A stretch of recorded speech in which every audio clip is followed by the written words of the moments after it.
Mám rád levná auta, fandím jim a taky odpouštím nějaké ty nedostatky. A teď tady mám Citroën C3, jedno z mála levných evropských aut.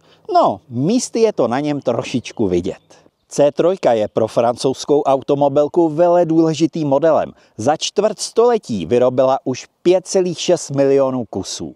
Nejnovější už čtvrtá generace touží zopakovat úspěch svých předchůdců, tak si ji pojďme prohlédnout. Na první pohled jste si všimli, že se původně malý hatchback proměnil na městské SUV, což by mělo oslovit zákazníky, kteří neodolali módní vlně SUV. Na druhý pohled jste si jistě všimli, jak krásně jsme se sladili. Když jsem nás viděl, okamžitě jsem dostal chuť na sladké. Obecně platí, Francouzi si rádi hrají s designem, obzvlášť z Citroënu. Je to pěkně hranaté 4metrové autíčko. Obzvlášť mu sluší příplatkové dvoubarevné lakování. Navíc si můžete měnit tyto dekorativní lišty za jiné, třeba zrovna tu nás francouzskou trikolórou. Ježíš, to je blbost. Jo, ten retro vzhled je líbivý. Kol má přijít nese nové velké logo. Přední i zadní světla zdůrazňují přímé úhly. A protože je C3 crossover, nechybí ani praktické detaily v podobě nelakovaných plastů ve spodní části karoserie a na podbězích kol. Pokud vás zaujala kola, tak se na ně nedívejte zblízka.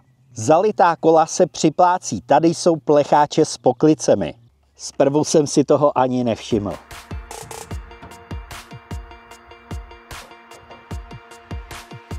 C3 byla původně zamýšlená jako dostupný elektromobil. Naštěstí se koncern Stellantis trošičku zalekl nezájmu elektropropagandou znechucených Evropanů a uvedl na trh variantu se spalovacím motorem. A já si ji přál se základním motorem Turbo 100 a manuální převodovkou. A tady se trošičku zastavím. Je to totiž 1,2 litrový přeplňovaný benzínový tříválec, kvůli kterému hned několik značek koncernu ztratilo důvěru zákazníků a přišly i zasloužené propady prodejů. Na vině byl gumový rozvodový řemen, který se rozpadal při kontaktu s olejem při teplotě 90 stupňů, což vedlo k zadření několika desítek tisíc motorů. Není to nic jiného než manažerské selhání s katastrofálními až devastujícími následky pro Stellantis. Vedení totiž o problému vědělo, ale kvůli miliardovým nákladům na svolávací akci ho nepochopitelně neřešilo. A teď to bude stát mnohem, ale mnohem víc. Ale proč to říkám? Teď už se ničeho nebojte. Tento 100koňový tříválec už má řetěz. Tady je svět zase v pořádku.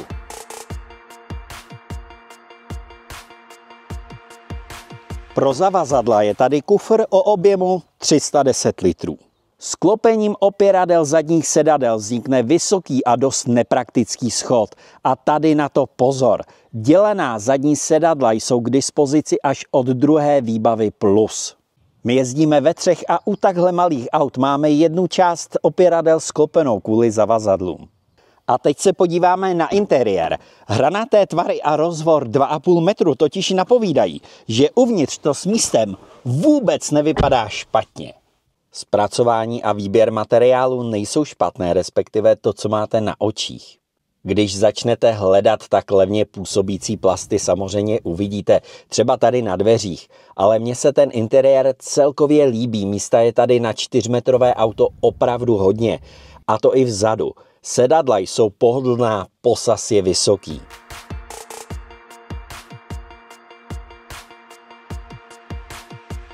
Standardní výbavou je 10palcový displej infotainmentu.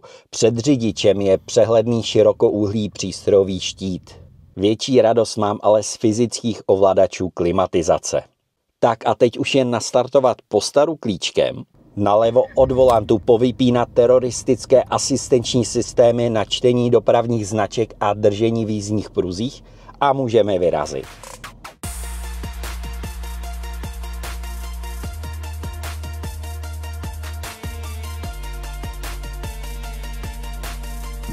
Tak čím začít? C3 je takové zábavné autíčko. Ne, nemyslím tím obvyklou zábavu za volantem. Ona se dokáže pobavit sama. Na klasické Kupkově silnici totiž skáče radostí. Odpružení není špatné, ale malé a lehké autíčko na silnici zkrátka poskakuje. Docela se tomu divím, protože standardní výbavou Citroenu C3 je podvozek s hydraulickými dorazy tlumičů. Zkrátka delší Citroen C3 Aircross jistě nabídne komfortnější svezení. Musím taky vyzkoušet.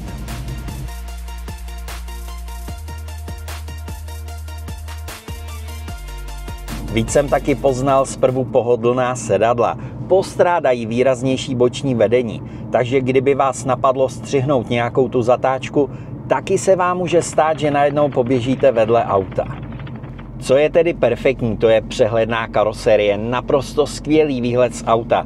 Malý a zvláštně tvarovaný volant se skvěle drží a obzvlášť oceníte při manévrování ve městě.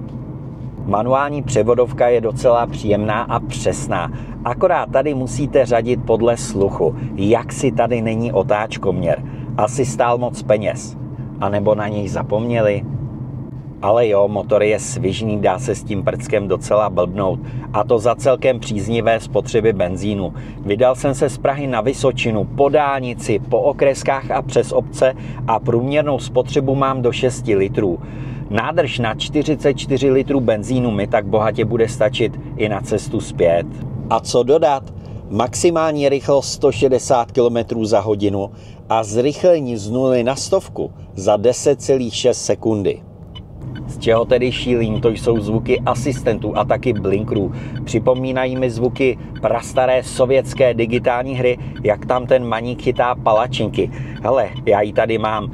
Elektronika Veselý povár. To je úplně to samý. Když už jsem ale u zvuku, tak bych rád pochválil celkové odhlučnění od silnice i motoru, který slyším, až když ho pořádně vytočím jako svoji ženu. A ani tohle není nepříjemný zvuk. Jo, dobrý.